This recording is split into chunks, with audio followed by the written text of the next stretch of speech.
Welcome to study channel. मेरा नाम है मोहम्मद कैसर। कुछ इंपॉर्टेंट अपडेट्स आ रही हैं शिक्षक भर्तियों को लेकर और इस वीडियो में आपको सारी जानकारी दी जाएगी। जब कोई ऑथेंटिक इन्फॉर्मेशन होती है तो ही मैं आपको वीडियो बना कर देता हूं, आप सब लोगों को पता है। तो यदि आपने अभी तक चैनल को सब्सक्राइब नहीं किया तो कर लीजिएगा और वीडियो को लाइक और शेयर भी कर दीजिएगा। चलिए शुरू करते हैं आज के इस वीडियो को। तो एक न्यूज़ आपने सुबह से कहीं ना कहीं देख लिया होगा, काफ़ी ज़्यादा वायरल हो रहा है कि भर्तियों पर योगी सरकार ने मंथन करना शुरू कर दिया है। सभी आयोगों को अधियाचन प्राप्त हो गए हैं और इन आयोगों ने शासन को बता भी दिया है कि हमें अधियाचन मिल गए हैं। उसकी फाइनल समीक्षा की जा रही है और 1 जनवरी 2024 से लेकर 30 जून 2024 के बीच में जो भी अधियाचन प्राप्त हुए हैं इन पर विज्ञापन जारी करने का निर्देश शासन ने आयोगों को दिया है और 31 दिसंबर 2024 तक विज्ञापन जारी करने के लिए कहा गया है। तो काफ़ी समय बाद कोई पॉजिटिव खबर निकल कर आ रही है भर्तियों को लेकर कि जो अधियाचन मिल गए हैं आयोगों को, उनसे कहा गया है कि आप इस पर विज्ञापन जारी करिए 31 दिसंबर 2024 यानी इसी साल तक। साथ ही साथ शासन के जो विशेष सचिव हैं उन्होंने पत्र लिखकर UP PSC, UP triple SC, UP शिक्षा सेवा चयन आयोग, विद्युत विभाग, साथ ही साथ पुलिस विभाग को पत्र लिखा है और इन रिक्त पदों पर भर्ती करने का निर्देश दिया है।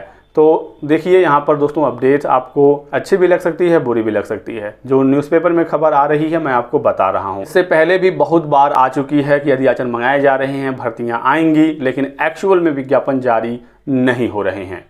उत्तर प्रदेश के युवाओं को विज्ञापन चाहिए, ना कि अधियाचन चाहिए। अधियाचन बहुत बार आए हैं लेकिन विज्ञापन जारी करना होगा आयोगों को, भर्ती बोर्डों को, नहीं तो यूपी का जो युवा है वो काफ़ी नाराज़ है सरकार से और ये सीधे सीधे सरकार को दिखा भी है लोकसभा चुनाव के नतीजों में।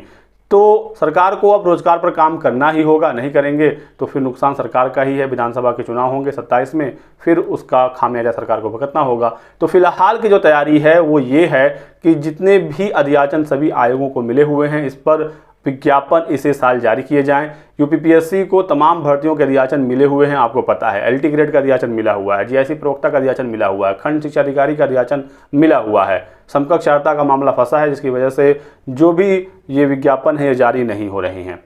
एक समकक्षार्हता को लेकर भी गुड न्यूज़ निकल कर आई है। काफ़ी समय के बाद लखनऊ से अधिकारियों के माध्यम से अपडेट आई है कि समकक्षार्हता जो एलटी ग्रेड में फंसा हुआ है ये बिल्कुल अब अंतिम दौर में है, अंतिम चरण में है और इसी माह जुलाई के अंत तक आपको गुड न्यूज़ मिल सकता है। अभी हाल ही में आपने देखा होगा एएसओ की समकक्षार्हता का मामला फंसा हुआ था, वो क्लियर हो गया, शासनादेश उसका जारी हो गया है और पीजी के समकक्ष कौन कौन से कोर्सेज, डिग्रियाँ वगैरह मानी जाएंगी एएसओ में वो बता दी गई हैं।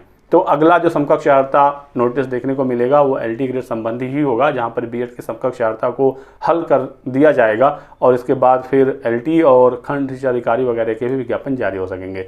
तो यदि सरकार को काम करना होगा, जो कि अभी फिलहाल वो दावे कर रहे हैं, तो उनको अभी से कुछ ना कुछ करना होगा। ऐसा नहीं है कि आप 2-3 महीना कुछ ना करें अचानक से भर्ती आने लगेंगी, ऐसा नहीं होता है।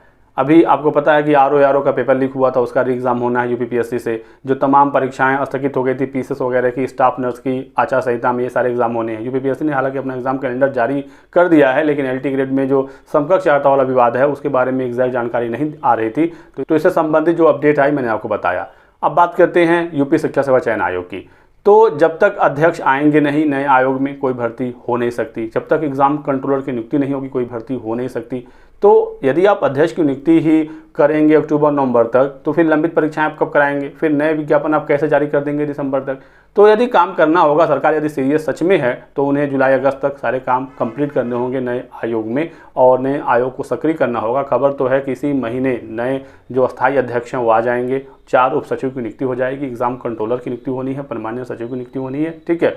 ये सारे काम जुलाई में होने हैं। उसके बाद अगस्त से परीक्षाओं के बारे में जानकारी आपको मिलने लगेगी कि कौन सी परीक्षा कब होनी है। सब कुछ यदि हो गया जुलाई माह में तो असिस्टेंट प्रोफेसर 2022 वाली परीक्षा सितंबर तक कराने की आप बिल्कुल चांसेस हैं, आप मान कर चलिएगा, ठीक है। अगस्त से सितंबर तक और अक्टूबर-नवंबर तक 2022 की टीजीटी बीजीटी की परीक्षा, ठीक है।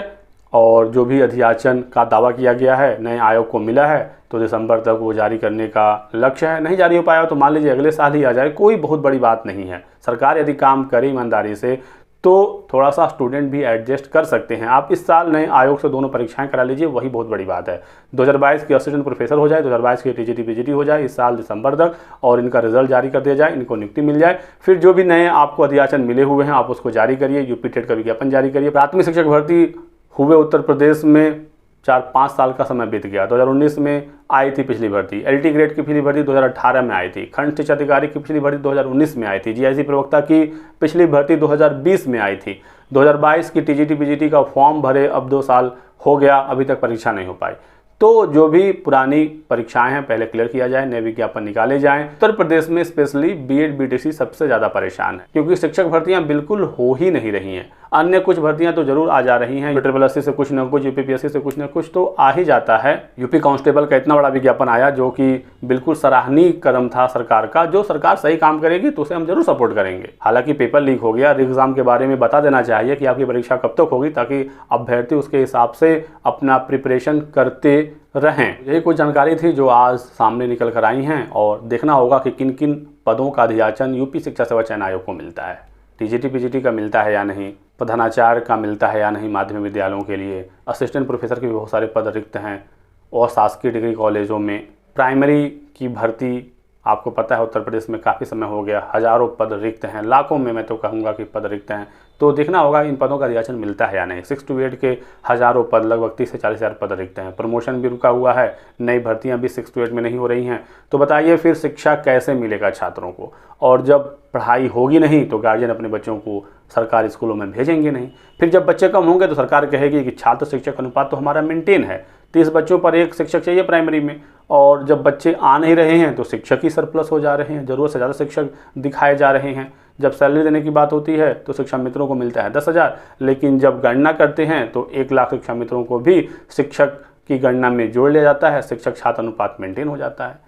तो सारी चीज़ें एक दूसरे से जुड़ी हुई हैं। यदि अच्छी पढ़ाई होगी तो गार्जियन बच्चे अपने भेजेंगे, बच्चे आएंगे तो शिक्षकों की ज़रूरत पड़ेगी। यदि सरकार शिक्षकों की भर्ती करेगी तो और अच्छा सिस्टम बनेगा, और अच्छी पढ़ाई होगी और बच्चे आएंगे। तो ये चीज़ें एक दूसरे से जुड़ी हुई हैं। सिर्फ आंकड़ों के साथ खेलना सही नहीं है कि शिक्षक छात्र अनुपात मेंटेन है और अभी ज़रूरत नहीं है, शिक्षक ही सरप्लस हो गए हैं। तो अब सरकार को रोजगार पर काम करने की आवश्यकता है। बाकी आगे जो भी और अपडेट आएगी जानकारी आपको दिया जाएगा। आप हमारे साथ बने रहिएगा। वीडियो को लाइक कर दें, चैनल को सब्सक्राइब कर लीजिए और हमारे साथ बने रहिए। Thanks for watching.